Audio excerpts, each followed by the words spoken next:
If you like what you see, hit the like button and subscribe. Don't touch that dial, because there's nothing else on. It's time for Retro Radio, where I bring you the best of the golden age of radio. I'm your host, William French. Those that know me know that I love Lucille Ball and that I am a Lucille Ball fanatic. Today, she was remembered for her television series, I Love Lucy. But before that, she was known for her work in movies and on the radio. When it comes to radio, she starred for 2 years in her own program, My Favorite Husband, produced by San Francisco-born Jess Oppenheimer. My Favorite Husband co-starred Richard Denning, Gale Gordon, and future television star B. Benaderet.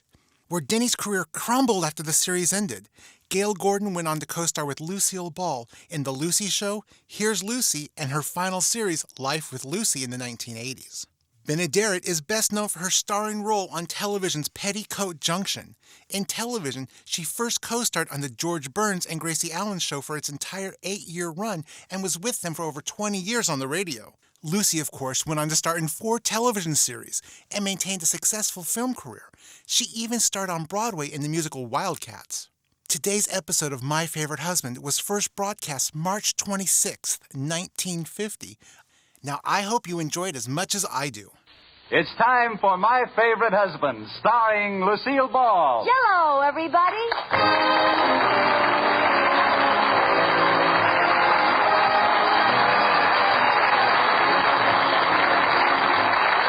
Yes, it's the Gay Family series starring Lucille Ball with Richard Denning, transcribed and brought to you by the Jell-O family of desserts. J-E-L-L. Oh, the big red letters stand for the Jell-O family. Oh, the big red letters stand for the Jell-O family. That's Jell-O. Yum, yum, yum. Jell-O pudding. Yum, yum, yum. Jell-O tapioca pudding. Yes, And now Lucille Ball with Richard Denning as Liz and George Cooper. 2 people who live together and like it.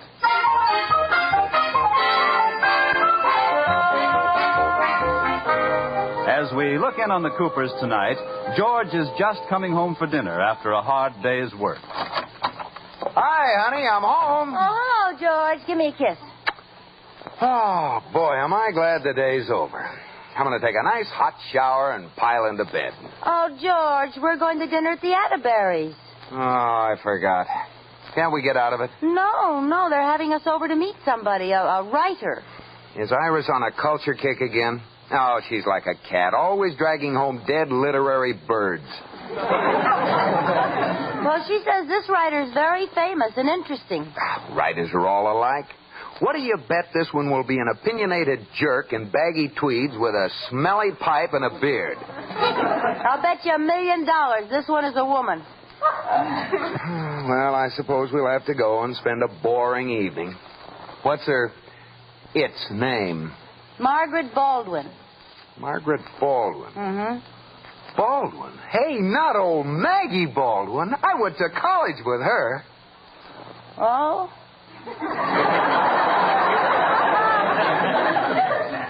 Well, do you think it's the same one? I'll bet it is.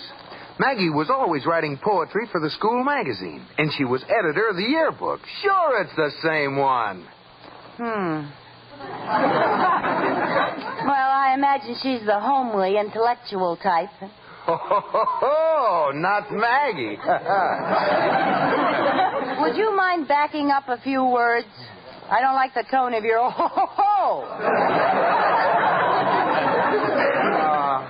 That Maggie was quite a dish. Besides being brilliant, she was a gorgeous blonde. You know, George, I think you're right. This might be a very boring evening. Oh, I don't know, Liz. As you say, it won't hurt me to absorb a little culture once in a while. Yeah, but you're tired, George. Gee, I wonder if good old Maggie's changed. If you're that tired, George, let's stay home. No, this will be interesting. I better go put on a clean shirt.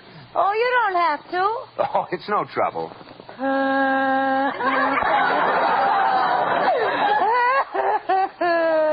Now what's the matter?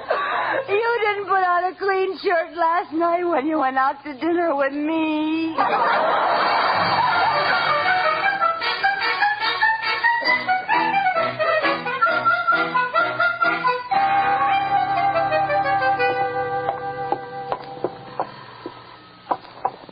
Now, before we go in, Liz, I want you to promise me something. Liz. Oh, now stop acting like a child. I want you to promise me you'll behave and not make any smart-aleck remarks to Miss Baldwin. Oh, I'll behave, Daddy. Liz? I'll only take one piece of cake, and when I go home, I'll curtsy and say I had a very nice time at your party. Never mind. Oh, hi, Mr. Atterbury. George boy, Liz girl, come in. Hi, Uncle Rudolph. Is Miss Blank Verse here yet? She and Iris are upstairs. They'll be right down.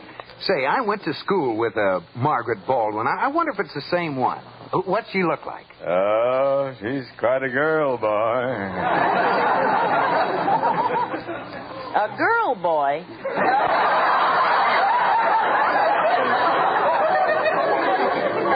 She used to be real good looking. Yeah, she still is.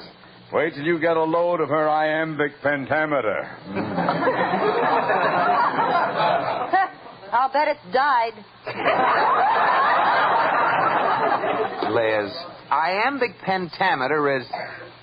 Oh, never mind. Oh, good. The Coopers seem to be here. Well, I'm anxious to see if it's the same George that... George Cooper, it is you, isn't it? Maggie! Maggie Baldwin. Just stand there, George, and let me look at you. Miss Baldwin, this is Mrs. Cooper. How do you do? George, dear, you haven't changed a bit. I'm very pleased. That same wicked glint in your eye I used to think so horrid. That same carefree, unruly curl on your forehead. Well. But isn't Edgar Guest? I beg your pardon? Miss Baldwin, this is Mrs. Cooper. Oh, yes, Maggie. This is my wife, Liz. Your wife? Well, I always wondered what kind of a girl George would marry. Let me look at you. Well, Now, just a minute. Liz? Rudolph, do something. Talk about her book. Miss Baldwin, I've been meaning to tell you I certainly enjoyed your book. Oh, really, Mr. Atterbury? I didn't suppose you'd read it. Most men don't care for poetry. Oh, I enjoyed it all right. And gad, what a provocative title. Did you really think so? I'm ashamed to say I haven't read the book. What was the title, Mr. Atterbury?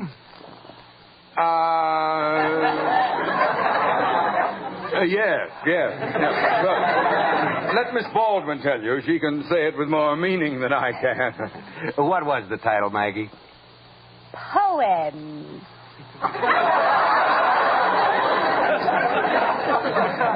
Yeah, that is provocative. Thank you, Mrs. Cooper. And if you ever write a sequel to it, I've got a smash title for you. You can call it More Poems.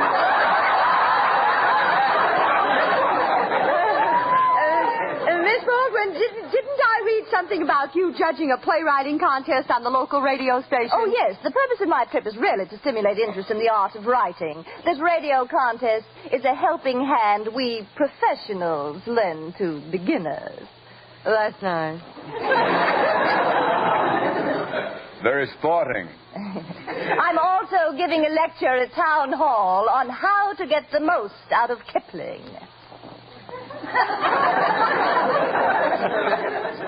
I knew she kippled the minute I saw her. Liz. Now, tell me, Maggie, Yes? what have you been doing all these years? Oh, exciting, vital things. I've been to Europe 5 times. No. Yes. Something keeps pulling me back to Paris. What'd you do, get your girdle caught on the Eiffel Tower? As a matter of fact, George, I've continued my education, too. Now, it's Margaret Baldwin, Ph.D. Ph.D.? You know what that means, Liz? Yes, Margaret Baldwin, FUD. No. No, it means she's a doctor. Yes, that's right. Oh, say, I'm glad you're here, Doc. I sure feel rotten. Elizabeth? Take a look at my throat, will you?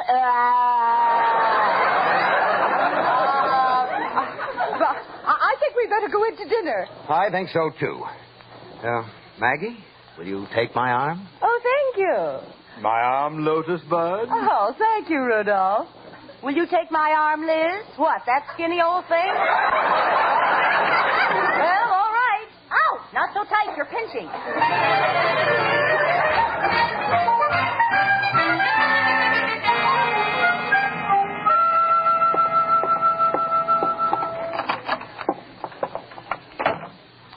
Well, that was a nice, silent ride home. Now, I hope you're satisfied with the way you acted tonight. Frankly, I'm amazed that you'd be so jealous. You wish you were married to her. Oh, I do not. You do, too. Oh, stop it. I don't want to be married to a brilliant, intellectual woman. I want to be married to you.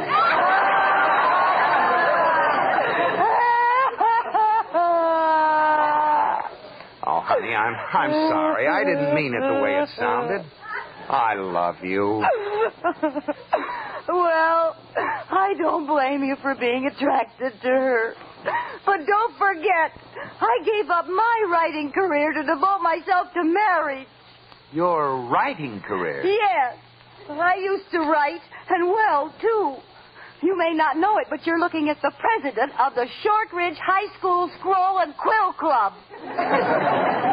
Oh, is that all? Is that all?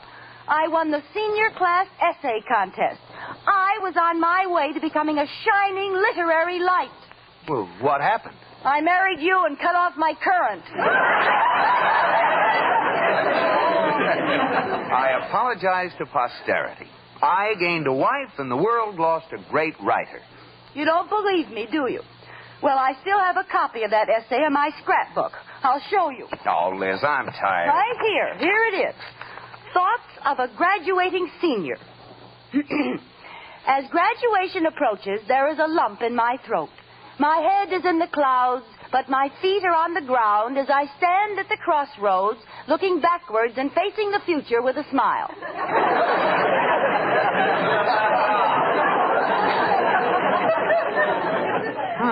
You were quite a contortionist in those days. George Cooper, are you laughing at me? No, I'm not laughing. Well, go ahead, laugh. They laughed at Robert Fulton, too, you know. Robert Fulton? What did he write? You think I don't know, huh? Showboat. I'm sorry I laughed, Liz, but let's face it, you never were a writer and you never will be. Oh, yes, I was, and oh, yes, I will be. I'll show you. Oh, forget it, honey. No. This is a challenge. I'm going to enter that radio writing contest your girlfriend is going to sponsor. What do you think of that? Yeah, well, you'll laugh out of the other side when I win that contest. You're looking at Liz Cooper, radio's answer to television.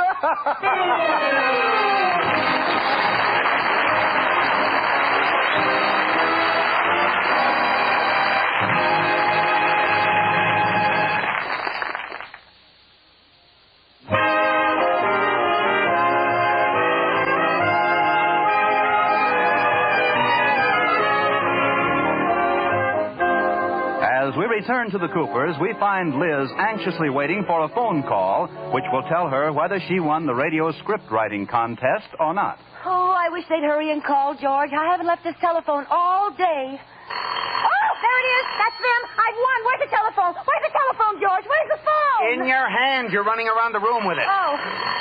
Hello? Oh, it's them, George. Yes? Yes?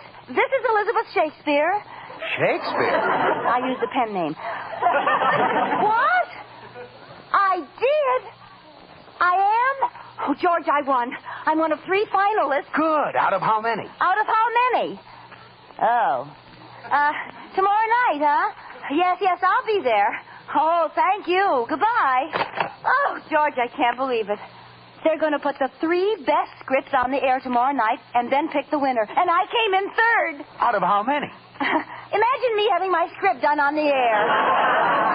Out of how many? Liz, how many scripts were submitted? 3. Oh, you have to go and spoil everything. Oh, honey, I think it's wonderful, really. I'll be glued to the radio. I wouldn't miss hearing it for the world. Well, don't worry, you won't. You're going to be in it, and so are the Atterberries. What? We have to furnish our own cast, all amateurs. Well, count me out. I'm not appearing on any radio show. Oh, George, who will I get?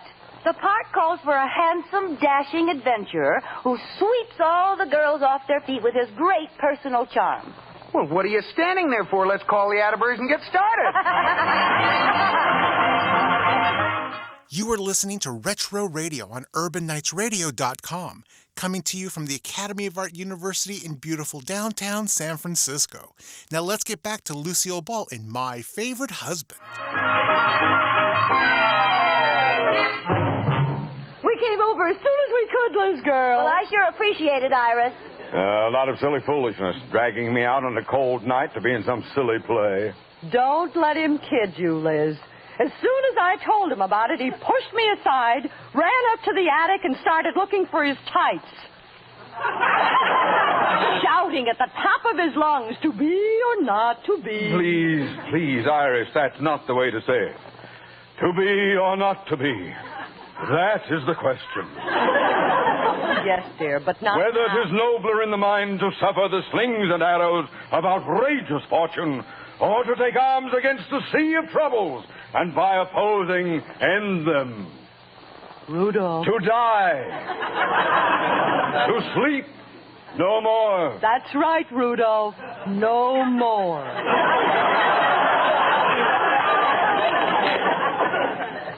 Lotus Bud.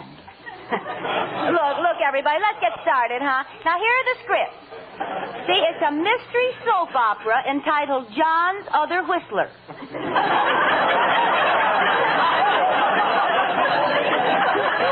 Well, that's quite a title. Oh, thank you. Now, Mr. Atterbury, you play the whistler. Oh, bad casting.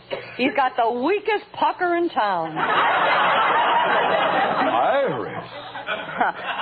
Well, he doesn't have to whistle. Now, George. I know, I'm John. Yes, an elderly gentleman, 75 years old, who gets killed at the end of the first act. Now, Iris, Just a minute. You said I had the leading part. You have. You're lying right there the whole time. We talk about you. Iris, you play John's wife, 73-year-old Madge. Thanks a lot. Well, John, we sure got stuck. We sure did. I'll be dead blamed. All right, let's start now. Now, just a minute. What does the whistler sound like? Oh, you know. So you thought you'd get away with it, eh, Madge? Oh, yes, I remember him. You walk into the room, don't you, Madge? And there on the floor is a boom-boom dead man.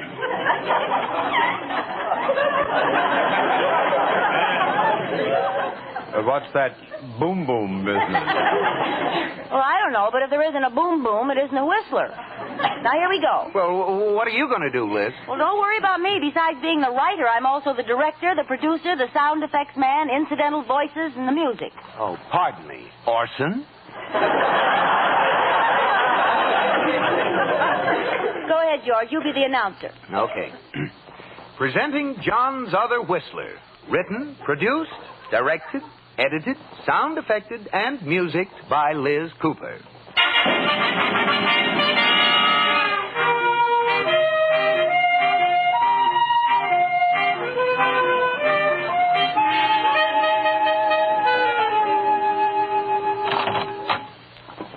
Come on, everybody. This is the studio where we're supposed to go. Isn't this exciting, Rudolph? Oh, just another opening night, Lotus Bud. Do you have a sore leg, Mr. Atterbury? You're walking funny. Yeah. You won't believe it, but he's got his tights on under his pants. What for? Well, I just wanted to be prepared, that's all. In case of an emergency, I can strip down and do Hamlet. Oh. Oh, here comes Maggie. Hello, George, Iris, Rudolph. What are you doing here? I was waiting for a Miss Shakespeare. Speaking. You? Yes. Surprised, aren't you? Well, I scheduled your play first. We'd better go on to the studio. Okay, give us our scripts. Scripts? You're supposed to bring them with you. Oh, no. I thought you'd have them all typed and ready for us. Oh, dear, no scripts. What do we do? If I may make a suggestion, I'd be more than glad to give my rendition You keep of your pants on, Mr. Atterbury. I'll run home and get the script. No, there's no time for that. Your only chance is to go into one of these offices and type up copies. Okay, come on. Where's the typewriter?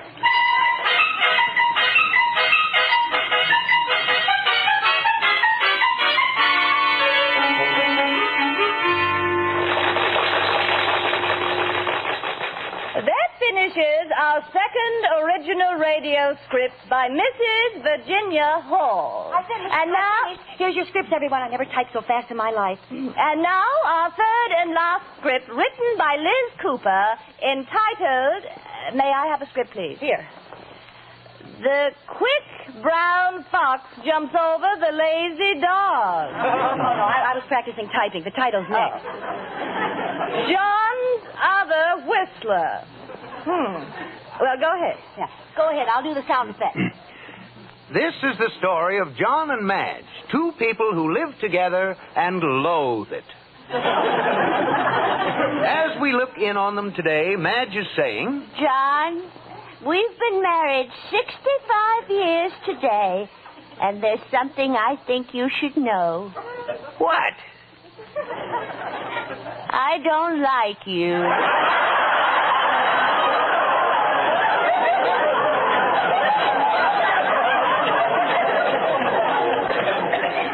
Well, I'll be dad blamed. I love you. You got a face like a camel. See that? That's cameo. Oh. That's wrong.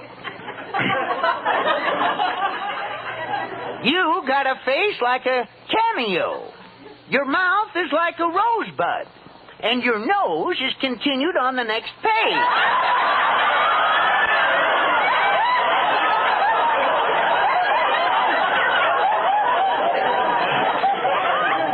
Don't read that.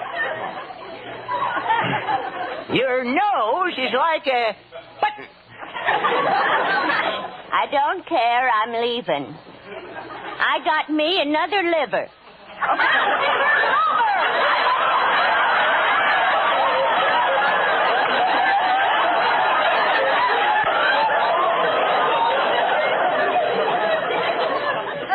At my age, I'd get more use out of another liver. Iris, will you please just read what's on the paper? Now, go ahead. I'm sorry, John. My mind's made up. Yes, your mind's made up, isn't it, Madge? You're going to kill John and collect the insurance, aren't you, Madge? I know the nameless terriers? Terrors. Terrors of the night.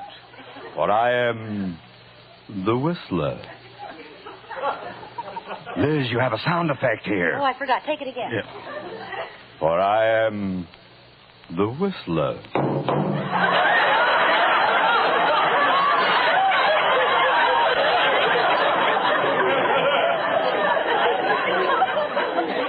And John, your wife is leaving you. What have you to say to that? What have you to say to that? Nothing. My line's been left out.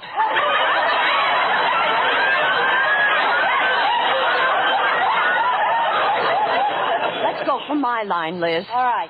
Hark, I hear a doorbell. Liz. Oh, yeah. No, Liz. Hark, I hear a doorbell. Oh. Doorbell, doorbell. Hark, I hear an auto horn. Never mind, I got the doorbell. I wonder who that can be, John. You wonder who that can be, John, don't you, Madge?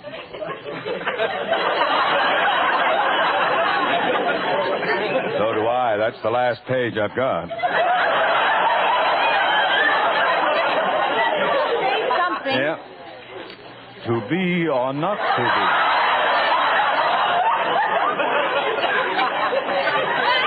That's the question, isn't it, Madge? Rudolph. All right. I think that's enough of this. That's not in the script. I know it. But we haven't finished. Oh, yes, you have. Our time is running out. I have the judge's decision in this envelope.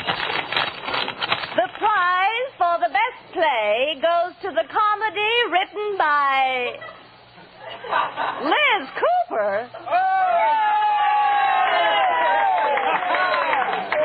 Well, I'll be dead blamed. Liz, you're a genius. How'd you ever learn to write comedy? Oh, there's nothing to it. You just write it serious and type it in a hurry.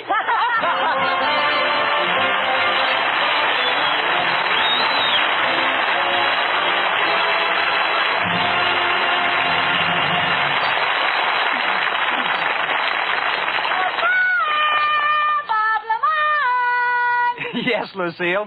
What's the ticket tonight? Tonight, Bob, we are going psychological. You are a hypnotist, and I am your subject. A little psychological music, men.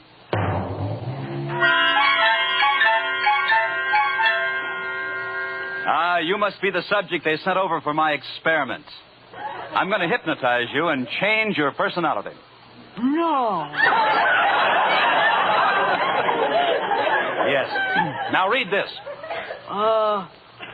Hello. That's Jell-O. Oh. I wondered why hello came in 6 delicious flavors.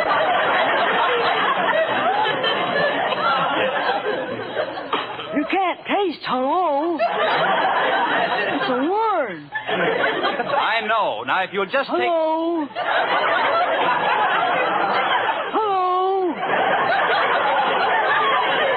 Can't taste a thing. I know. It's Jell-O. Jell-O comes in 6 delicious flavors: strawberry, raspberry, cherry, orange, lemon, and lime. Okay, if you say so. All right. Now, just look me in the eyes. You are drowsy. Your head is getting heavier and heavier. Your eyes are closing. Your head is getting heavier. Heavier. Heavier. What was that? My head has slipped right out of my hand. Oh, If you hadn't made me close my eyes, I might have caught it. well, you're hypnotized, all right. All right, now you're a scintillating French girl. Ooh la la. Now read this. Oh. Ooh la la. Jell-O makes you think of the real ripe fruit itself. Ooh la la. No. Ooh la la. For the big red letters on the ooh la la box. Stop it. Jell-O is so wonderful because the ooh la la flavor is ooh la locked in and can't get out till your first delicious spoo la la oonful. I suppose you know how you sounded. Yeah, ooh la lousy. Good night, Bob.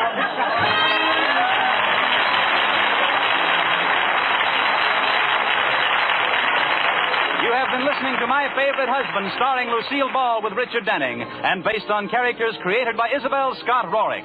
Tonight's transcribed program was produced and directed by Jess Oppenheimer, who wrote the script with Madeline Pugh and Bob Carroll, Jr. Be sure to listen to Lucille Ball in My Favorite Husband again next week, presented by J-E-L-L. Oh, the big red letters stand for the Jell-O family. Oh, the big red letters stand for the Jell-O family. That's Jell-O. Yum, yum, yum. Jell-O pudding. Yum, yum, yum. Jell-O tapioca pudding. Yes, sirree. Bob Lamont speaking. This is CBS, the Columbia Broadcasting System. You have been listening to My Favorite Husband here on Retro Radio. Join me next week as I present a wonderful 1949 episode of The Martin and Lewis Show, co-starring Dean Martin and Jerry Lewis. For UrbanKnightsRadio.com, I'm William French. If you like what you see, hit the like button and subscribe.